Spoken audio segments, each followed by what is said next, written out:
शुक्रिया वयन तो बटकन आमिर करीम सोब आनी इनसे मजिद सोबन 22 लड़का 2 मिनट वयन तो बटकन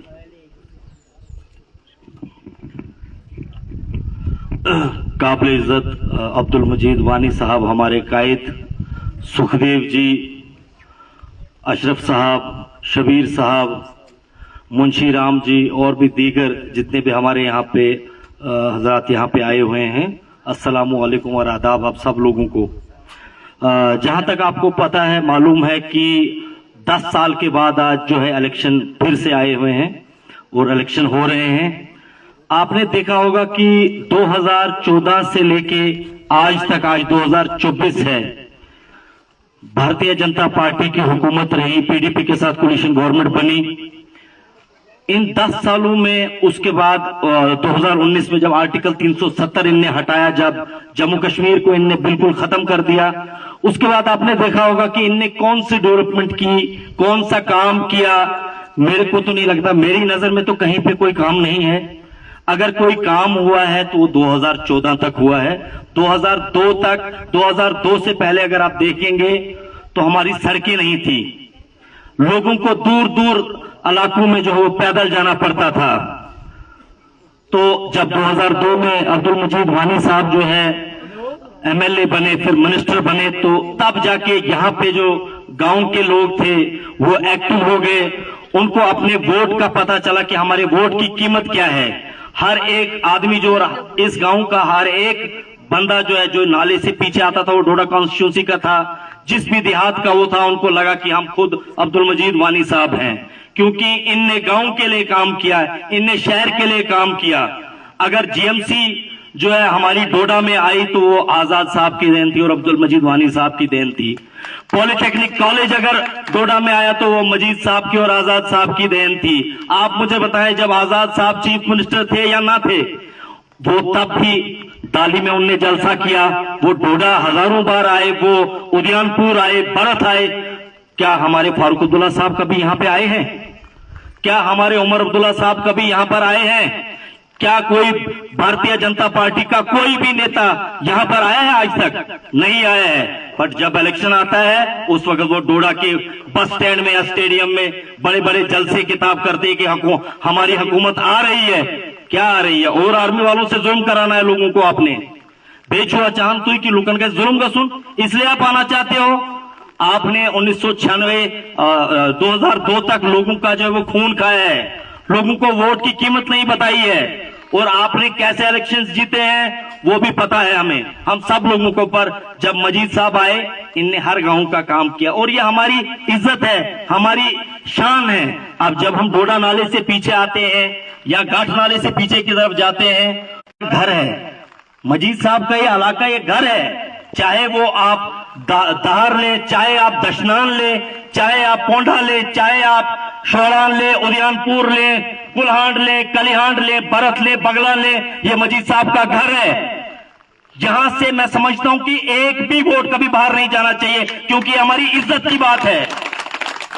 ये जो लोगों के झूठी ड्रामे और झूठी वादे, हमारी कुछ गलतियां भी हैं। मैं समझता हूं जिनको हमने पाला, जिनको हमने डीडीसी में जो है जिताया, वो आज हमारे खिलाफ खड़े हैं।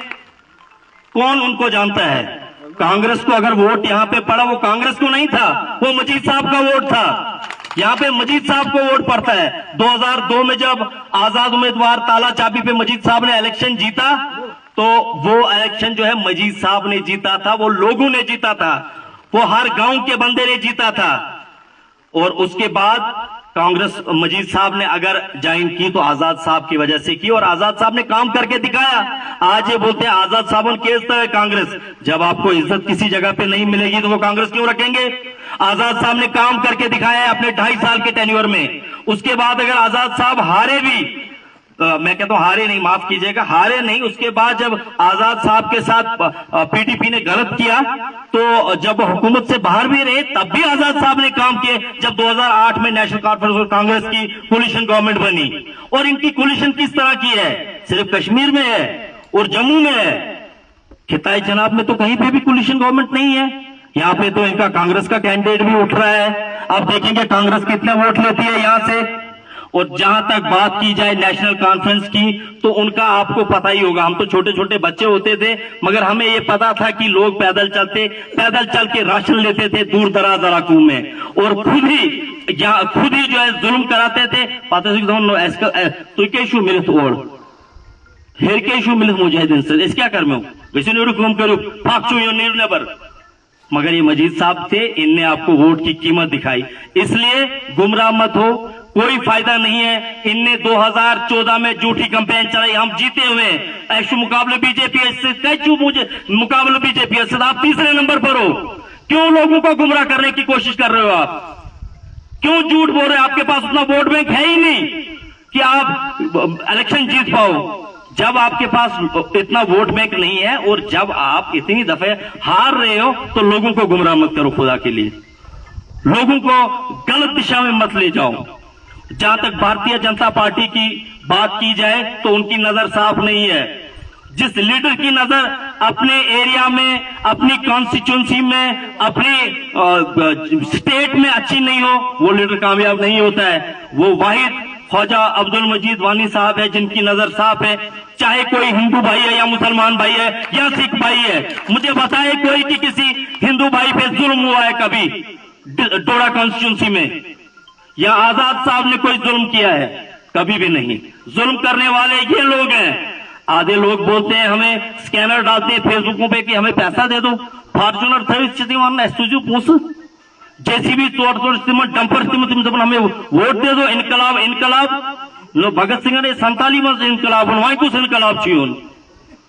अब तो इनकलाब वोट सत्व के इनकलाब है, ये मिली हुई पार्टीज है सारी। इसलिए इस वक्त इज्जत की बात है, अपनी इज्जत की तरफ देखो, अब्दुल मजीद वानी साहब की तरफ देखो। मजीद साहब का दरवाजा हर वक्त आपको खुला मिलेगा। हाँ, दूसरी पार्टियों का दरवाजा आपको इस वक्त खुला मिलेगा, वो भी 9 बजे तक, 8 बजे के बाद नहीं, फिर उनको सोना होता है। तो इसलिए अपने वोट का 18 तारीख को सही इस्तेमाल करके भारी अक्सरियत से अब्दुल मजीद वानी साहब को यहां से कामयाब करें। इज्जत की बात है, आपकी इज्जत है। शुक्रिया। अस्सलाम।